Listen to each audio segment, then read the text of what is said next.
Yikes! The way we apply our sunscreen typically results in only a fraction of the number on the bottle. Today I'll show you how to apply effectively and how to reapply your sunscreen over makeup. Let's go.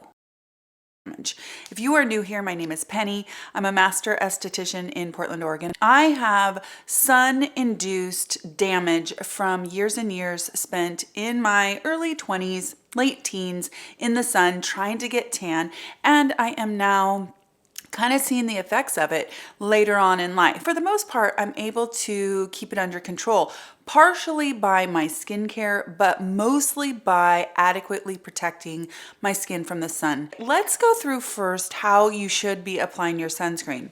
Let's take, for example, one of my favorite sunscreens right now, and that is my Neova Silk Sheer.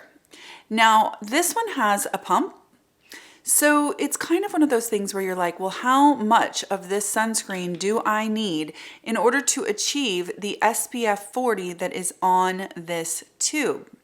So what you want to do is you want to use at least 1/4 teaspoon for your face alone in order to get the actual number that is on the package. So if it's an SPF of 40 and you don't do a full 1/4 teaspoon on your face, you won't get quite SPF 40. You'll get some fraction of that. So let's say you did, 1/8 teaspoon, then you're really getting an SPF of 20 based on the way that SPF is calculated. If you do it just one time, you will always know how many pumps. For example, with my Neova, it's 6 pumps. 6 pumps equals 1/4 teaspoon. I do another 6 pumps for my neck, and that is how I actually get the SPF of 40. Let's say something doesn't have a pump and you don't want to use any teaspoons or anything like that. You basically take your sunscreen that is in a tube and you line out 2 fingers. And once you've done that, you place it on your face, and that's approximately 1/4 teaspoon, approximately the appropriate amount of sunscreen that you need in order to get the SPF of 60 that's on this tube. So what's really important to know is there is a direct relationship between how much you use and the number. So if you don't use enough, you're not getting that number. The next thing that I recommend that you do is that you use a tinted makeup with some SPF in it. You guys have heard me talk a ton about my beloved Ilia. This is a serum foundation. It's SPF of 40, I believe. Yeah, it's an SPF of 40.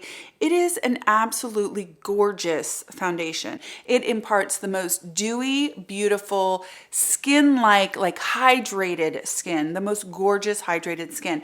It is definitely, it's one of my favorite foundations, period, because I'm a dry skin person, but it's also wonderful because it's an SPF of 40. You're not adding SPF 40 into whatever SPF you put on. You don't get to add those 2 numbers up. But what you are doing is anywhere that you may have missed, anywhere on your skin that with your initial application of sunscreen perhaps didn't get covered the way that it should, by going back and using a foundation that has some SPF in it, you're kind of maybe catching some of your mistakes. You're catching any of the areas that didn't get adequately covered by your sunscreen. It's just kind of like an extra layer of protection, literally.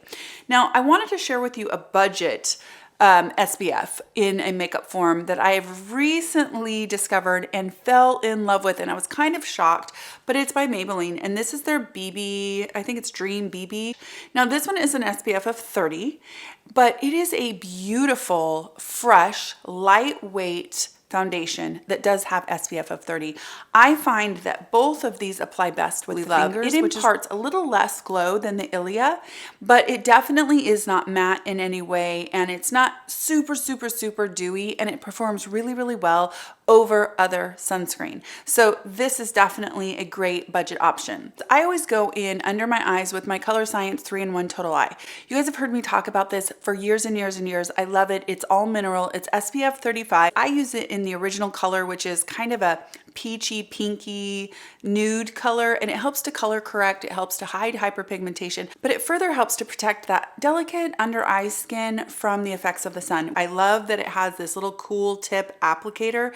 You can literally pump out just enough, dot it on under your eyes. It's cool. It is also really great for reapplication. It does not get cakey or anything throughout the day. I probably put this one on 3 times a day. I keep it with me all the time. I have one in my purse that goes everywhere with me. It is so easy, and it actually keeps your under eyes looking really fresh. I have something called poikiloderma of Savat, sun damage. It's sun damage on the neck. Now, this is one of those things that causes your neck to look a little bit pink. It causes it to look a little bit hyperpigmented. It causes it to then look a little atrophied in places so that it kind of looks mottled or almost like orange peel skin. And then some of it is hypopigmented, which means that it's a little bit white or lacking pigment.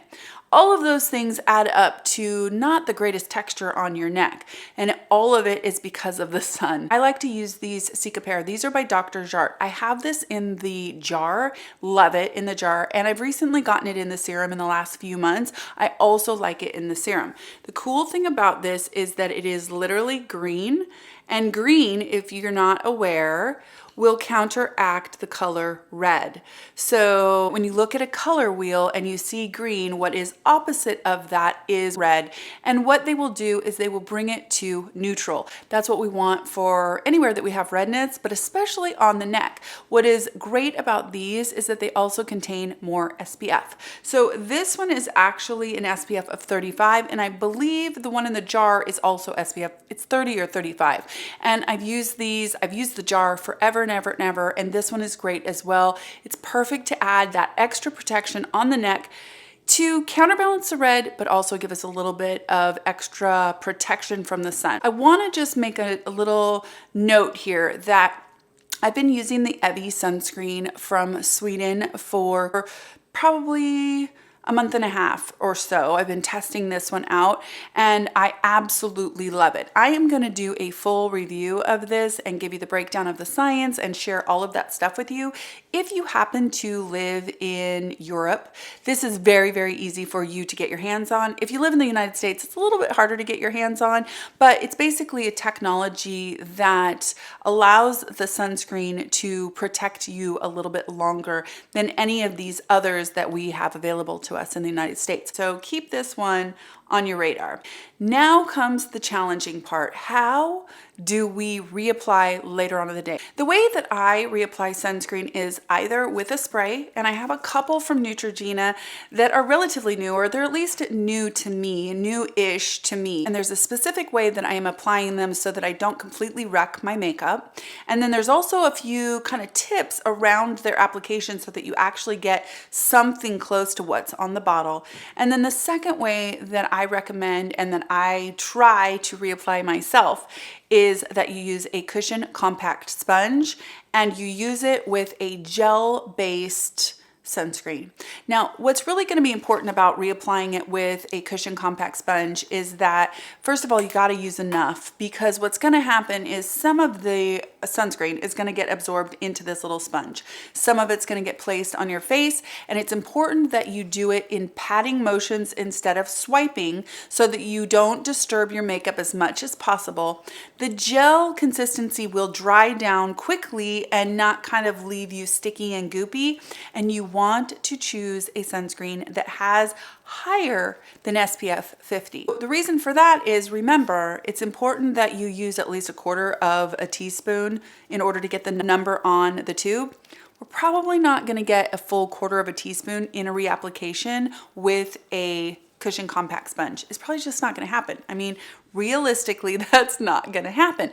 So if you actually go to a higher number, Neutrogena even has one that's SPF 100. It definitely does give you a little bit of wiggle room so that what you actually get on your face is somewhere near something that you might actually want, SPF 30 or so. So much of it's going to get absorbed in a cushion compact sponge, even though these absorb a lot less than, say, a beauty blender, they still absorb plenty of product. So just know you need to pick a higher number, and I recommend picking a gel cream type of SPF. The way that I use the spray, first things first, I took my specific sprays and I sprayed them into the 1/4 teaspoon to see how many sprays it actually takes to get the number on the bottle.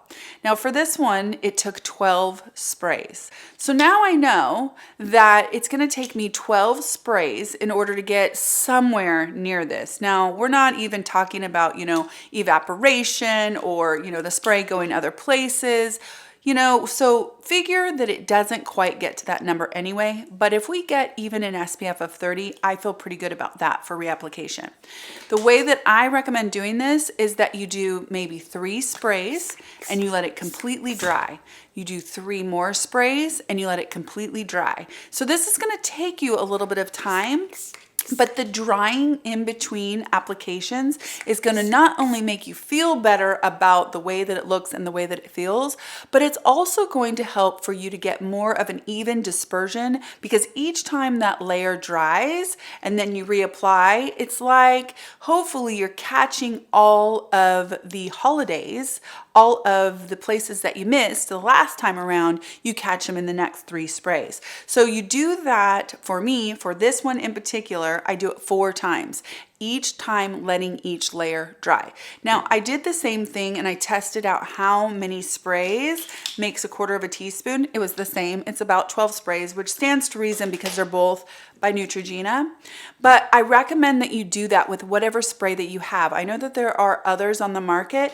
Just check and see what you really need to spray to actually get the number on the bottle or something relatively close. So that is the 2 ways that I do it. The reason that I don't have powder, and I've kind of changed the way that I feel about powder, is that we found out that using a powder really provides maybe like SPF 5, because you have to use so much of the powder to get anywhere near the number on the powder, applicator, that you just never would. Now, that's not to say that those powder, sunscreens don't have their place. I mean, if you like to reapply powder during the day anyway, then that would be a great one to choose, because it definitely has SPF and some is better than none. So it's not that those aren't good. They are just nothing to rely on even for reapplication. If you want to use a spray and then use the powder over it just to kind of dry it down, that would definitely be a good combo for sure. But the powder on its own as a reapplication method is definitely no longer something that I recommend. Okay, last thing, and I cannot, skip this, is please don't forget your body sunscreen. I've been talking about this one from Aveeno for a long time. This is their Protect and Hydrate sunscreen. It is all day hydration, oxybenzone free, SPF of 60. Again though, make sure that you use enough so that you get adequate protection, because if you don't quite use enough, you're not going to get that SPF of 60. I love this one. I feel like it just leaves your skin really silky soft without being sticky or goopy feeling, and it is great for summertime because it really does leave kind of a hydrated glow without looking, without looking thick and sticky. It's a really, really nice one, and I love that it has a pump. I'm going to put in the description box every single sunscreen, and I will put my recommendations for spray sunscreens. I will also put the ones that are the best for reapplication with a cushion compact sponge below, and look out for my blog. I have one currently about my SPF kind of favorites, but I'm going to expand it to include all of the SPFs that I have been testing for the last couple of months. I hope you guys are having a wonderful day, and I will talk to you in my next skincare video. Take care.